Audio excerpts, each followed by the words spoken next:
Today we're covering Metroid and more highlights from the Nintendo Direct, the upcoming Call of Duty Warzone Season 3, and is anticipation for GTA 6 already making an impact in the industry? Stick around to find out.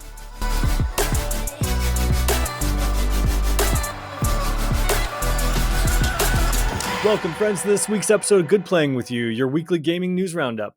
I'm Dan Whitehill, and as always, I'm joined by my classy crew of Matts, Matt Lord. Hey, how's it going?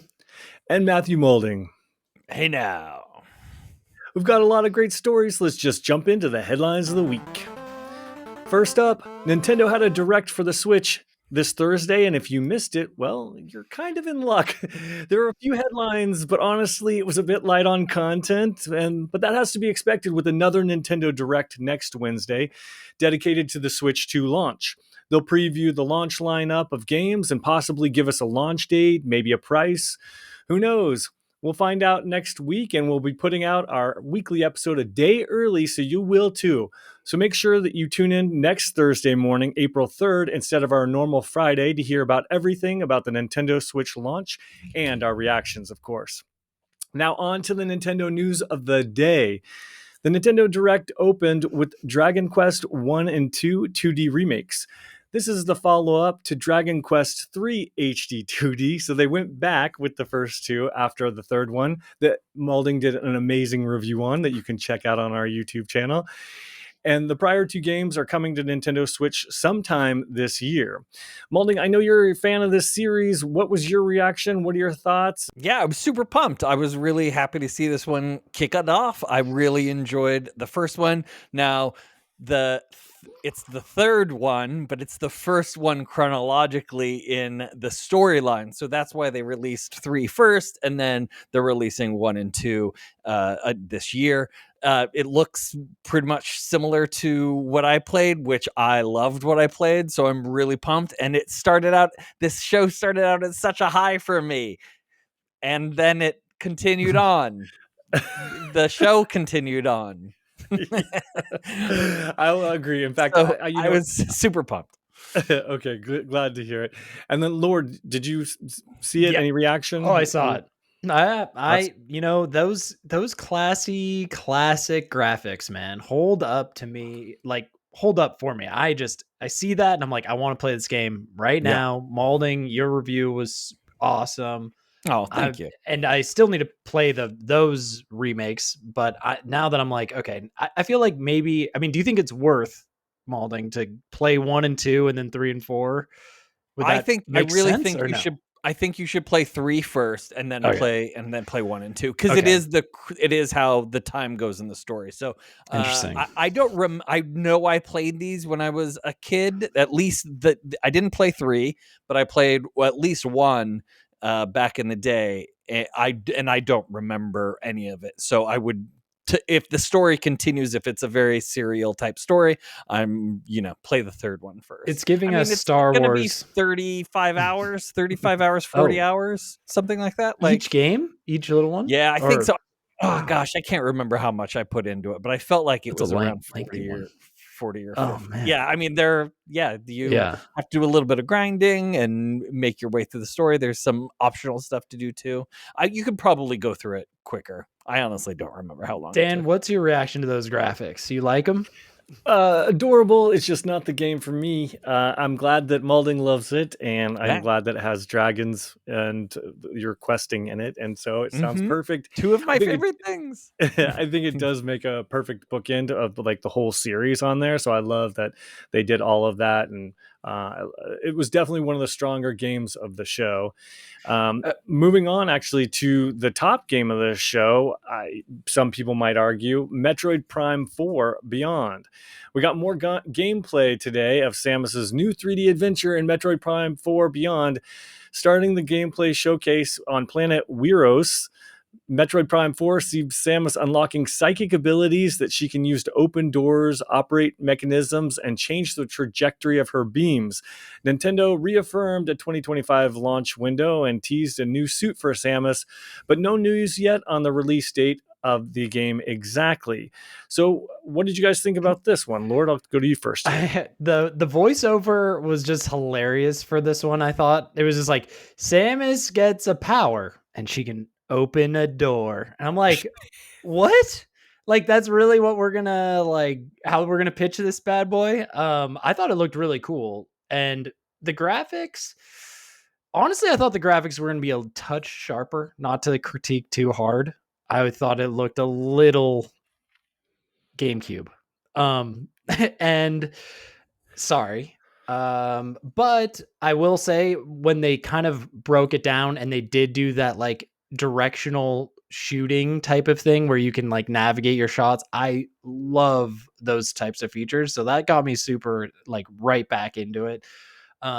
This is a day one pickup for me, no question. I mean, I love the scanning, I love the exploring in the Prime games. So this is something that I definitely am feeling good about. I don't know if they super nailed it on this presentation in my book, but I'm still very excited.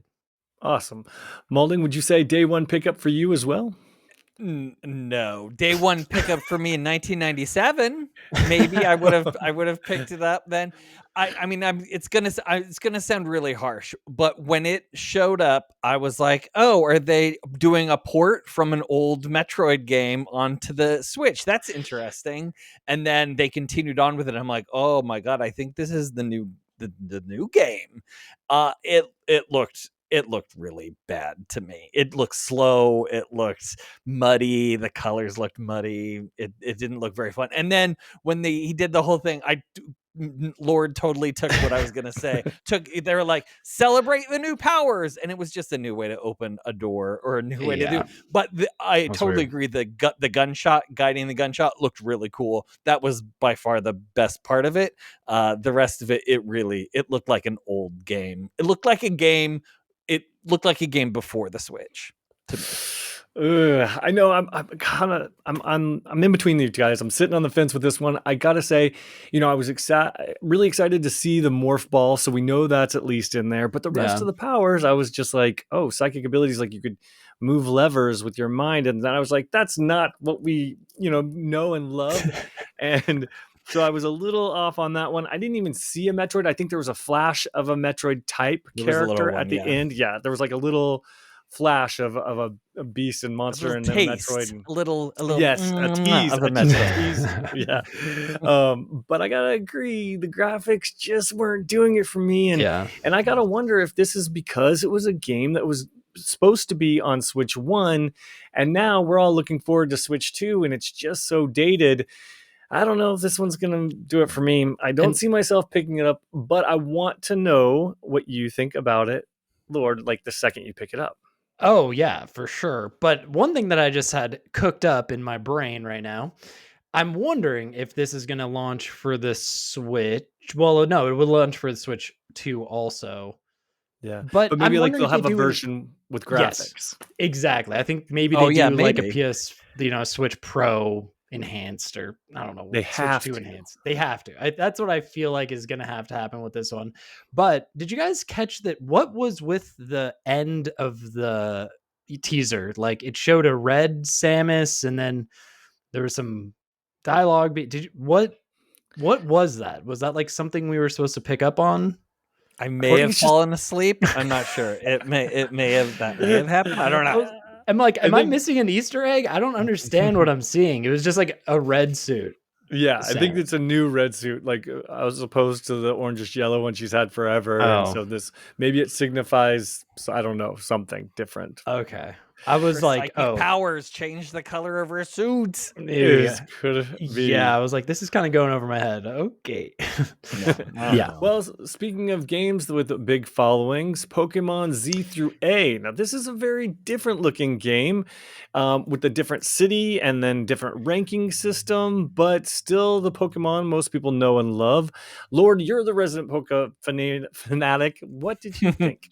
Yeah, I mean, of course, I'm just going off of what I saw at the this little teaser. I just thought it looked great. I love real time look. It's about time we get into like you walk up to a trainer, you have a Pokemon ready to battle. They battle in real time in front of you.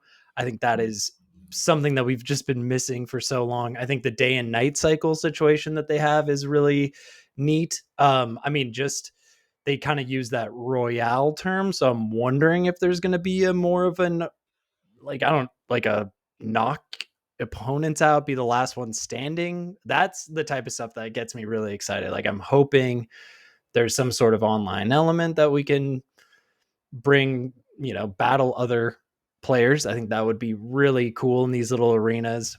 This one just looks sweet. I was really surprised by it. I didn't think they were gonna like show off so much like actual gameplay. So hey, I was pleasantly surprised. This could be a game that I could see myself putting some time into, as long as it's not like too deviated from the traditional sense. Like, I don't want it to totally reinvent the wheel here. I just want it to be more real time. So fingers crossed. Like, Dan, is this something you could see yourself jumping into, perhaps? It possibly. I think my problems with the other ones have been like some of the reviews and the bugs and the people being a little bit harsh on them. I did pick up, I think it was like Sapphire was the last one I tried to play and just couldn't get myself into it. This one seems to be a more contained experience. It has a clear goal of a ladder ranking system. Yeah. It has a city to explore, which I'm a huge open world fan. It has the day night with the harder monsters and fighting at night. So it's doing some interesting things and shaking up my expectations. I definitely would be curious to learn more. And if you could battle each other, like if I could battle you, then I might actually be into it. We'll see. This one hadn't piqued my interest. It's doing something that the others are like snooze fest. So this one is kind of cool, shaking things up. But do you think, hopefully, the city doesn't limit the open worldness that other Pokemons are so known for? Because I don't want it to like be boring in that sense too. Like, I would like to potentially go outside of the city if it could. Agreed. It might contain it a little bit more, but it also gives them the opportunity to really hone the environment and make different things. So maybe you don't go Sure. outside of the city, but maybe there are different districts and things like that. And I'll try and find a red light district for sure. But but like Why maybe not? there are different parts of the city, and that would function the same way. And similar to what Malding was talking about with Assassin's Creed last week, and Valhalla being so bloated and just fields of nothing and that sort of stuff. So maybe this is their, tightening up the ship and making something extremely, unique and creative. Love it. Great point. Yeah, so I do have hope for it. I'm definitely curious about it.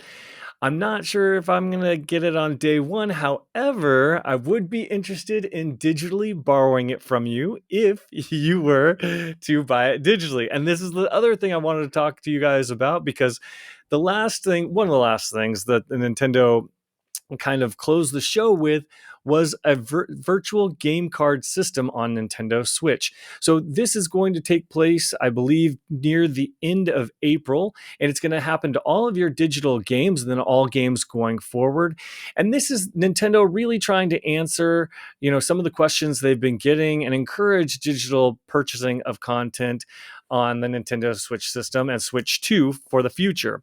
And I'm going to be completely honest with you, the Switch is the only place where I do not buy digitally, and it's because they have never supported, digital rights before, and they frequently don't support backwards compatibility, but we do know the Switch 2 will be able to support these things, so that is exciting. Now, what was interesting about this virtual card system is essentially Nintendo is introducing a new system for playing games mimicking physical game cards with something called virtual game cards. These will let you shift games between two Nintendo Switch systems by virtually ejecting and loading games to each console. And of course, you don't have to be online to play a lot of your games, but you do need to be online to eject and load games. And it also allows limited lending between members in your Nintendo account family group. And we definitely need to join a group so that when you Yeah. do pick up Metroid and you do pick up Pokemon, you can lend them to us. When you do lend them to someone, I think you need to be there in person to do it, at least the first What time. it looked like? It looked like you had to be on the same network for them Yes. to connect. And then the person can go home to their home and continue to play it for up to 2 weeks, and which point the game will expire their access to it. However, they will not lose their save, which was clearly stated in the presentation, which I really appreciated. So it's just basically a new way to, give the ability to lend your digital games to your friends. What do you guys think about this, and how soon are we all signing up? I had to do some research on this one because I was like, what is like the reaction gonna be? So I had to do a little sleuth thing, Tell and us about it. It's and confusing. I just people were claiming that it's just like an added DRM type of, they're claiming like that. They're like, this is just DRM, like it's gonna online verify your games.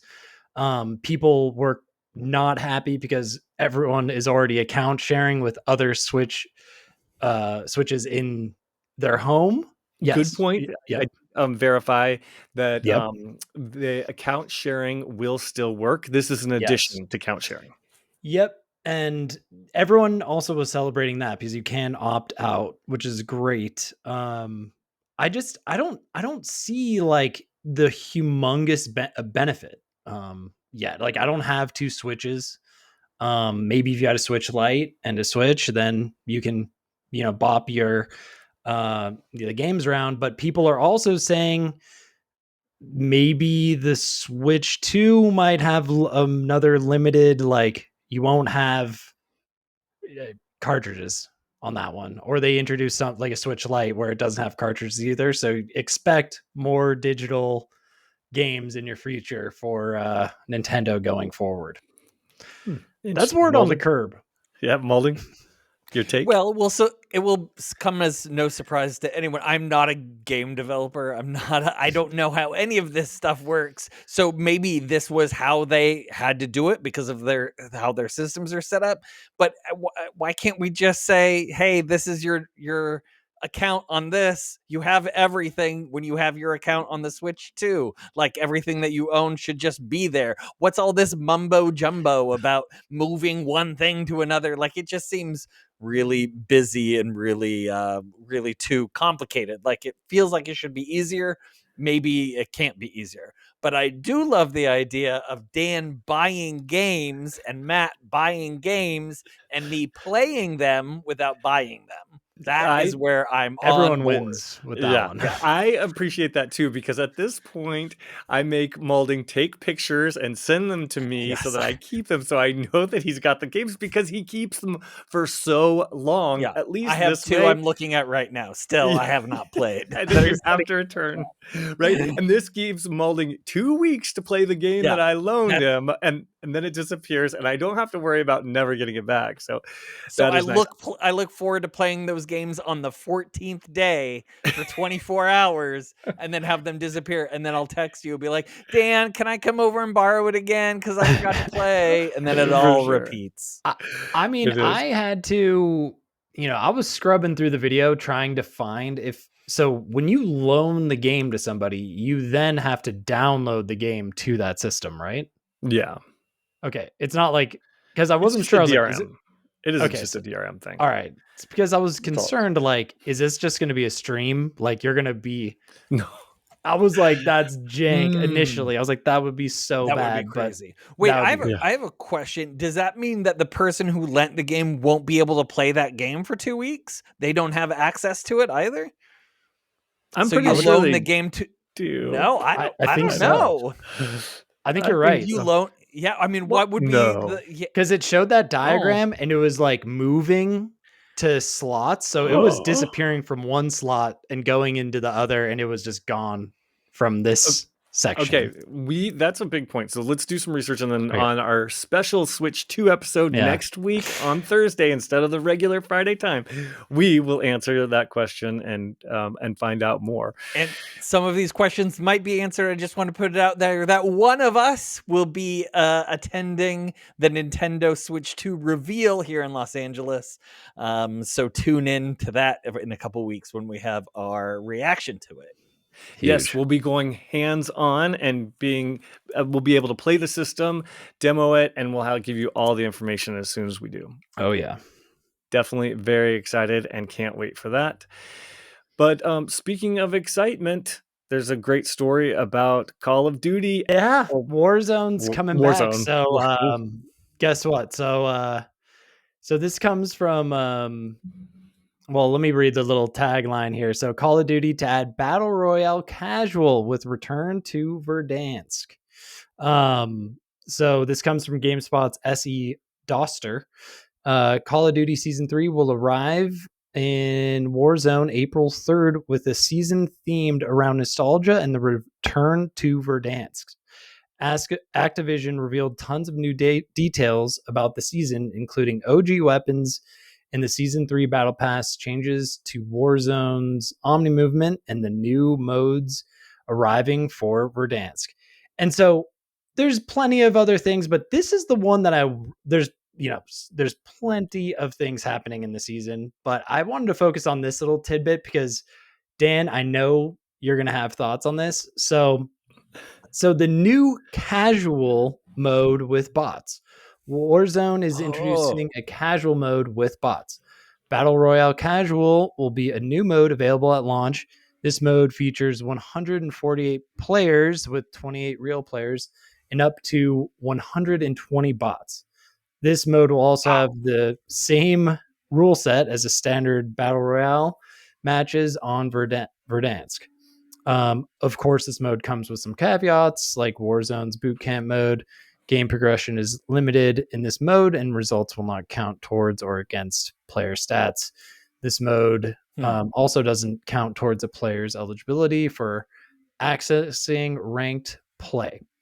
So I just have to say, I have a bone to pick with bots in battle royales. Like, I just played 3 games of Fortnite last night, and I swear I battled probably 98% bots, and I just am fearing that Call of Duty is moving in that direction.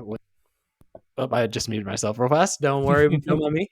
I just think Call of Duty is moving in that direction. We're getting bots in these in these games, and I just think playing bots is such a not rewarding piece to this puzzle, this battle royale puzzle. I think we need humans to be playing against.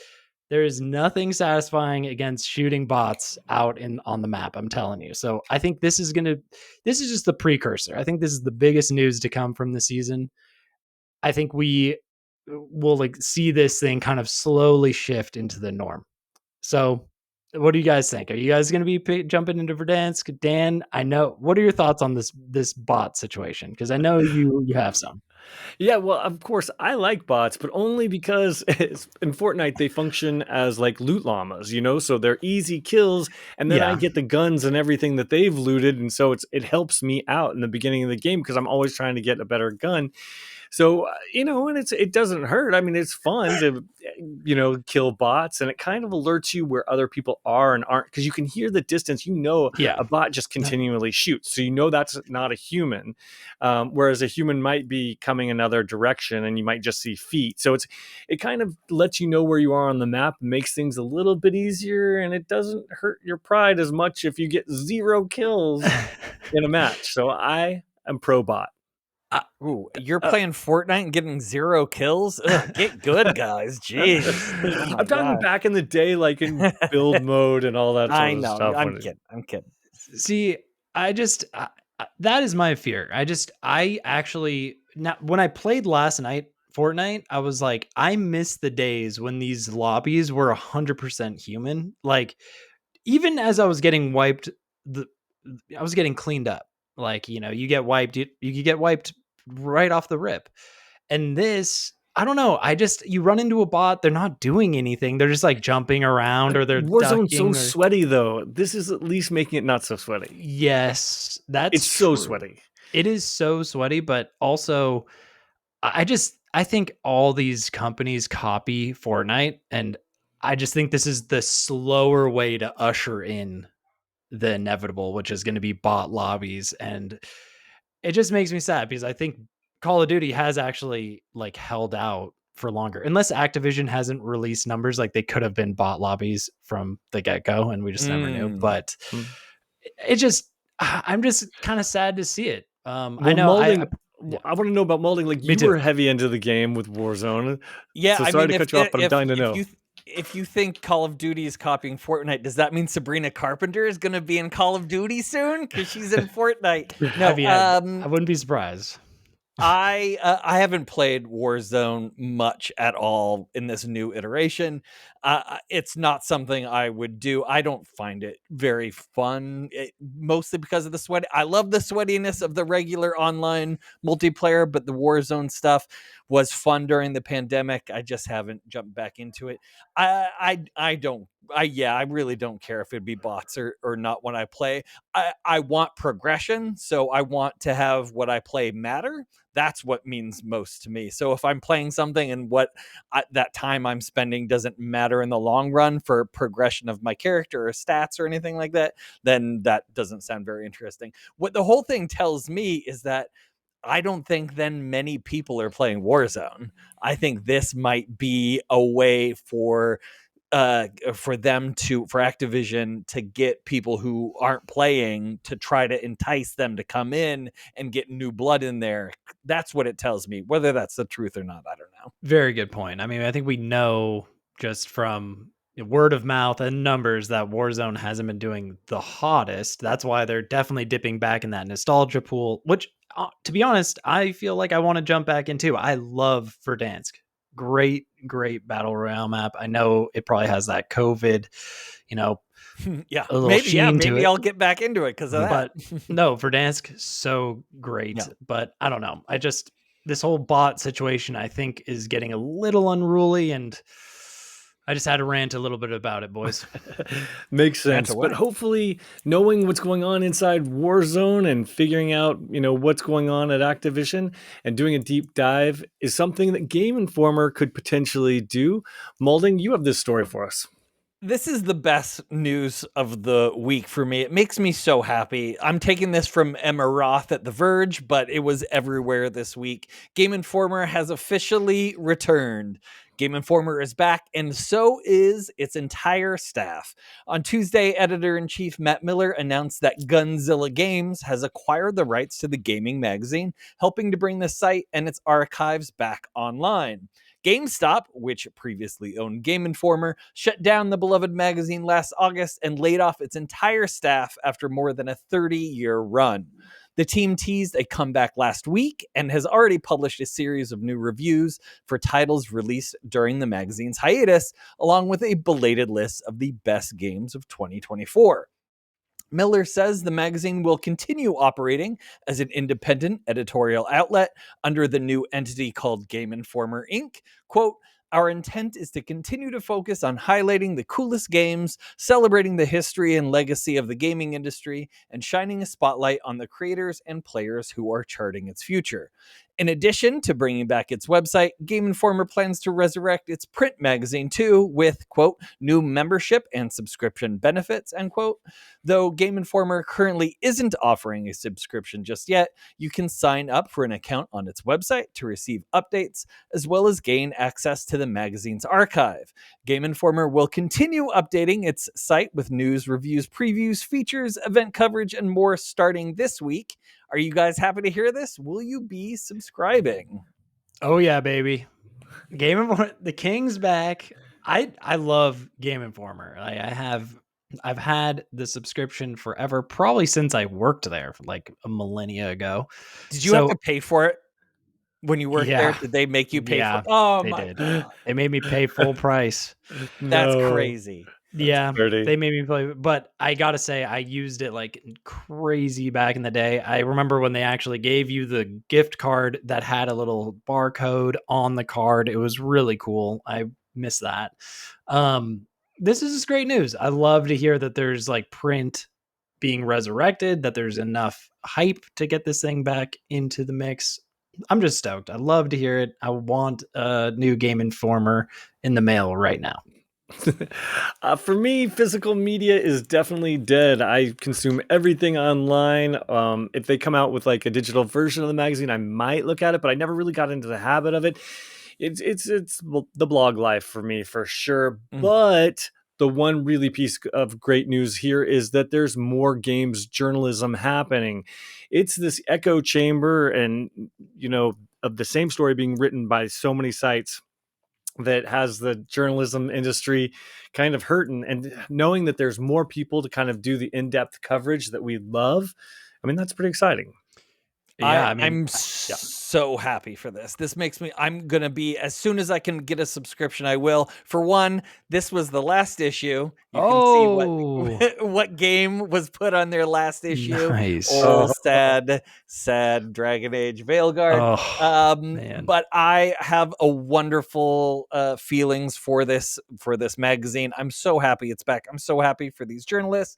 I saw a lot of posts saying a lot of them got raises and promotions. The entire staff was brought back. It's just such a shining light of very positive news that is sometimes in our industry.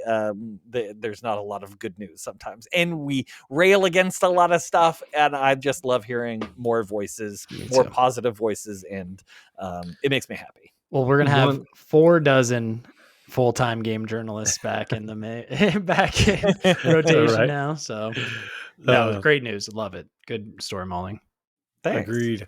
Well, one of the games we know Game Informer will be covering and putting on the cover of one of its magazine will be GTA 6. And Lord, you had a story about that for us. Oh yeah. So at least 3 major video game publishers are prepared to delay their games depending on the release date of Grand Theft Auto 6, it's claimed. This comes from Video Game Chronicles' Andy Robinson. Market analysts are expecting GTA 6 to be by far the biggest release of 2025. And unsurprisingly, multiple major publishers are prepared to move their own releases in order to avoid it, according to the game business. Rockstar Games always, this is in quotes, Rockstar Games always suck a lot of money and, more importantly, time out of the market, reportedly said the boss of one of the world's biggest game publishers. We don't want to be anywhere near that. We're working up multiple different plans for our titles. Another senior exec is said to have added, even without GTA, it's immensely difficult to find free time for new games to shine. Time is the real scarcity for us, not money. It's tough out there. This is also in quotes. GTA 6 is basically a huge meteor and will just stay clear of the blast zone, one studio boss said. We will nudge our releases back or forward 3 weeks to avoid it. Of course, the problem is everyone is going to do the same. So 3 to 4 weeks before GTA 6, you're going to get a load of games dropping content in what they believe will be the safe zone. Yeah. So lots of rumbling from the publishers out there. Is this blown out of proportion? Should the publishers really steer clear of GTA like the plague? Definitely. What do you guys think? But here's what had me really concerned about this, because it is smart to avoid this sort of thing, because you do want to give your game the best chance to succeed, and especially in today's market. However, if GTA is wrong and you have scheduled around it, if they miss that date, that is going to affect so much of the industry. And it makes me concerned with teams that are now going to be forced to crunch to move up their date, or teams that, could have been ready, but then pushed it back. And now because of the costs of marketing, they're not going to move it.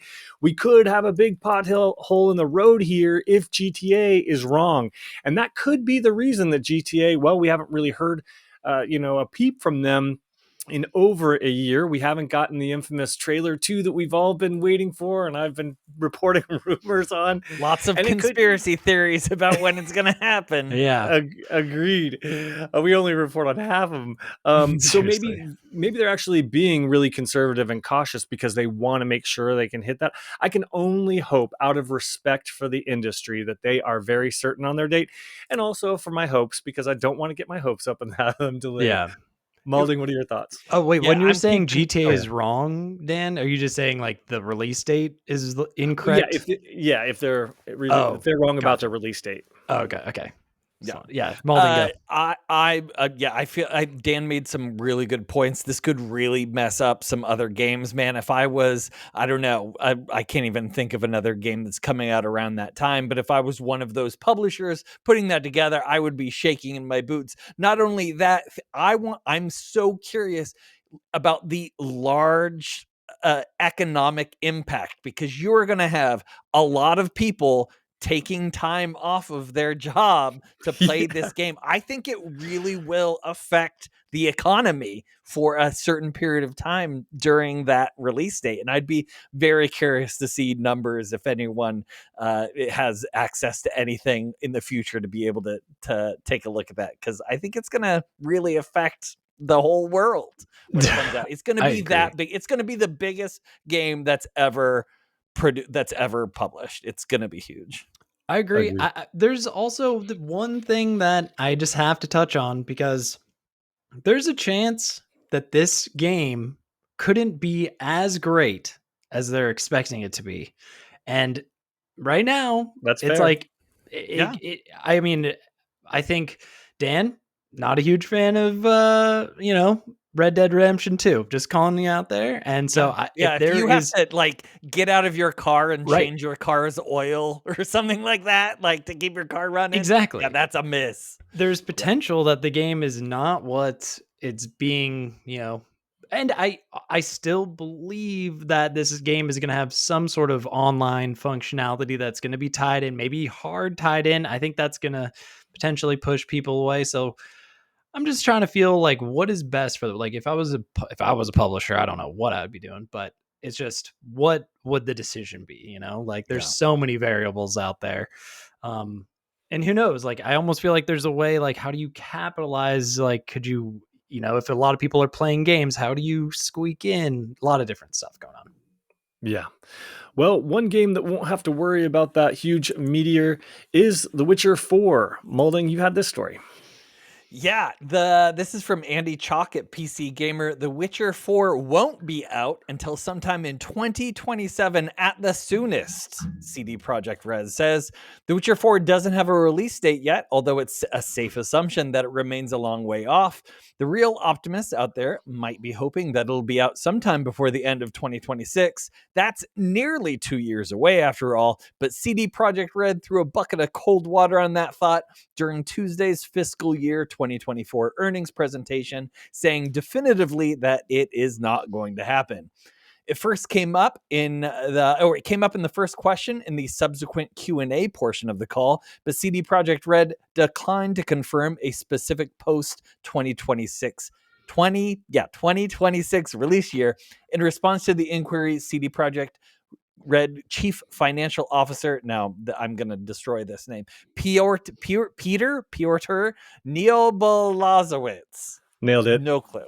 Yeah, said, quote, even though we do not plan to release The Witcher 4 by the end of 2026, we are still driven by this financial goal. We are not going to announce the precise launch date for the game yet. All we can share now to give more visibility to investors is that the game will not be launched within the time frame of the first target for the incentive program that they talked about earlier, which ends December 31st, 2026. CD Projekt Red said in November 2024 that The Witcher 4 had entered full production, and while joint CEO Michael Nowakowski, nailed that one for sure, warned a few days later that the studio was going to be smarter and more careful about how it markets new games, it dropped a surprise cinematic reveal trailer just a few weeks later at the Game Awards. What do you guys think? Is The Witcher 4 even on your radar this far in advance, or is this a huge disappointment and shock to you and your delicate sensibilities? I think this is some Cyberpunk 2077 PTSD. So they are not going to be rushing this game. I'm not surprised at all. I think it's great. I think it's good they're taking their time. I think we need to get this game right. I think they definitely learned a harsh lesson with Cyberpunk. But honestly, Then do you think it was too early for them to do a trailer at the Game Awards if it's not coming out for... I was going to say, yeah, that's crazy. That was a very polished, put together trailer to be announcing it, and it's going to be 3 years away, Yeah. So, yeah. I mean, I don't think anything beats Elder Scrolls 6, which is now like a 10-year-old little That's teaser a great trailer. point. Yeah. I agree. They definitely need to watch their messaging on this one, but knowing that it's not coming till 2027, I can couch it safely in my brain that I would be playing this on my PlayStation 6 possibly, and not the PlayStation 5. So it does help But you're right, they shouldn't be promoting it with trailers and stuff if we're so far away, at least without being really, really careful and clear about what they're doing. So I think Yeah. as long as we know 2027 and they don't pull anything on us, and when it launches without bugs, I'll be fine. Oh yeah. Yeah. Good It's points. yeah, Yep. it's one of those games worth waiting for, you know? Yeah. Yeah. Let them cook, but Yes. you know, you shouldn't have shown the menu so early. That's my take. Yeah, they definitely went all out for that little cinematic. Jeez. Yeah. Looks good. It did. And I mean, let's be honest, of course I'm hyped for the game. Like I would love for it to come in 2026, but if it has to be pushed a little, no biggie. Exactly. All right, well, it's time to move on to our emails of the week. If you want to suggest a topic to us, feel free to hit us up at goodplayingwithyou@gmail.com. First up, gentlemen, though, I wanted to talk about anticipated games that everyone might not know about. I'm talking about games that might be underrated or going under the radar, but you personally are as excited for. And I wanted you each to give me two. I'm curious to see what you're looking forward to that I might not know about. Malding, let's start with you. Yeah, so my first choice was a game that had a trailer. I can't even remember if it had a trailer at one of the directs. It wasn't the Game Awards, but it was sometime last year, and it was called The Alters. And this game just had me immediately with its trailer. I loved the concept. It gave this idea that maybe it's a survival game where you have to make duplicates of yourself, and then the duplicates go and work. And it looked really, really cool. The trailer looked great as well. I think you can play it. I think you can play a demo on Steam. Unfortunately, I'm not a PC player, so I can't get a hold of the demo. Maybe Lord, if you would have an inkling to try it out, I'd love to know what you think. But The Alters, I think it looks really incredible, and I'm kind of excited on the off chance that maybe you get to kiss yourself. I think that'd be kind of fun. But that game I'm super excited about, and will be picking up pretty quickly, I think. And you won't have to pay for it because you saw it at the Xbox showcase and it's coming day one to Game Pass. Fantastic. Thank you. That's perfect. Yes, that's even better. Yeah. That's a great pick. That is a really great pick. Mine, honestly, I was stoked to see that this is right around the corner. Commandos Origins, which is releasing April 9th on a slew of platforms. If you've never played a Commandos game, real-time strategy, they actually had the remasters on Game Pass for a little while. I'm not sure if they're still there. But this is the game. These are the games that are just so much fun. You save scum a ton. You try different ways. It's a top-down strategy. You control a little army man, and you're Is this just like kind of Command and Conquer, like that sort of thing? no. You basically control like one unit at a time. Oh, okay. And there's like probably 3 units you have, and you're just amongst a ton of, you're in like behind enemy lines pretty much, and you're just like silently taking down these people. It is a great time. I'm super stoked to see that this next game is coming up, and I'm sure this is something I'll pick up day one because I actually just installed the OG games on the PC. So here we go, right around the corner. Wow, you're already licking your chops. I am. For it. Super stoked. That's a good one. Well, speaking of Commandos, my first game is John Carpenter's Toxic Commando. I think I might be the only one looking forward to this. And unfortunately for me, it was due out last year. Its Twitter account has about 12 posts, and they haven't updated it since last year either. Who knows if this game is going to come out, but I am a sucker for zombies, I'm a sucker for Horde, and I'm a sucker for shooting things with my buddies in multiplayer. I think Saber Interactive, who published this game, did an outstanding, phenomenal job on World War Z. It is one of my favorite shooters and one of my favorite Horde modes, and I still dip in every once in a while to start leveling up over and over again. And I was hoping John Carpenter's Toxic Commando could be the same sort of zombie shooter with the same sort of support, because I mean, Saber supported World War Z for it's been several years now, and they're still supporting it. Yeah. I just bought their Vegas DLC and it was fantastic. Thank you. And I'm hoping the same thing for John Carpenter's Toxic Commando, but unfortunately I might be the only one since I haven't heard from it from last year. So I'll keep you guys posted on that one. Yeah. Please, actually, you don't need to keep me posted. I'm fine. I know this You is don't the need- perfect example of the kind of game where you're like, Dan, you don't even like good games. This is totally what you say every time I mention a game like this. It's a guilty pleasure for probably. me. That sounds good. That's fine. That's totally Yeah. fine. You're still going to hear my about it. second one is the Midnight Walk. This is done by the same company that did Lost in Random. The Midnight Walk, we've talked about it a couple of times because we've seen it on a couple of the directs, but this is the one that looks like The Nightmare Before Christmas. It's kind of a claymation animation to it. It looks like it could be a first-person shooter. It's really kind of hard to tell where this game lands and what type of game it is, but man, the visuals on it just had me immediately because I'm a huge Nightmare Before Christmas fan, and to be able to play a game that's even similar to that sort of style makes me super excited. And I don't know that we've seen anything like that before. There was that claymation fighting game back in like Super NES days. I can't remember what that one's called. That was the closest I think to it. I mean, of course, I don't know all the games that are out, so maybe there's something else, but the look of it looks very cool, and I'm super excited to play. Was that Clay Fighter 64 or something? Yes, that's what it was. Play Fighter. Play Fighter. Good memory. Good job. Wow. Well, get ready. Get those that VR headset ready, Molding, because isn't this a VR game too? Is it just a? It's not just a VR. Not just. No. Okay, You can also dust them off and you fire up there. No, I won't be putting on any headset for this. No, probably a good call. My second pick is Chained Echoes: Ashes of Elrant. And Okay, I gotta what is say, this? I don't even know what this is. you guys don't know Chained Echoes? No, what the fuck is it? It was a like classic RPG that was on Game Pass. Probably it probably doesn't exist anymore. But yeah, I had a freaking blast with this game. It was awesome. Great RPG, classic. It had like Chrono Trigger type fights and progression. And so if this comes day one Game Pass, this is an easy download for me. I put in probably like 10 hours. It was kind of like a Sea of Stars, like jump in, have a really good time, get connected with the characters. So this sequel is something that I'll definitely be looking forward to, especially if it comes to Game Pass. Nice. Interesting. We'll definitely keep us posted on it because it's not on my radar. And if it should not be, many. I know.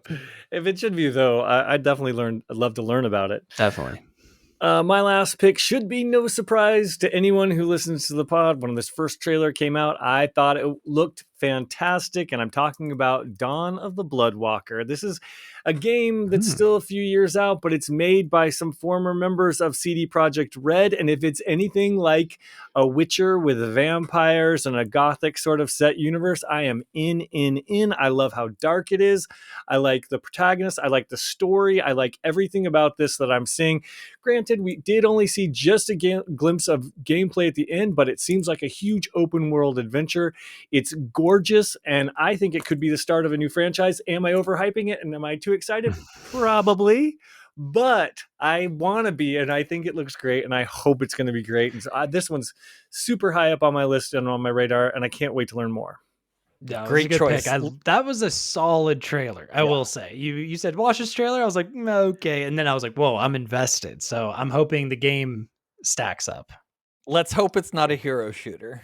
It turns out to be a hero shooter. Right, by the time it comes out, I can't even joke about that one. Too soon. I know. Well, that pretty much wraps up everything we have for this week. If you're watching on YouTube, please like and subscribe. If you're listening on a podcast, please tell like 26 friends. And on behalf of Matthew Moulding, Matt Lord, myself, Dan Whitehill, thanks for joining us. And as always, good playing with you. Good playing with you. Good playing with you.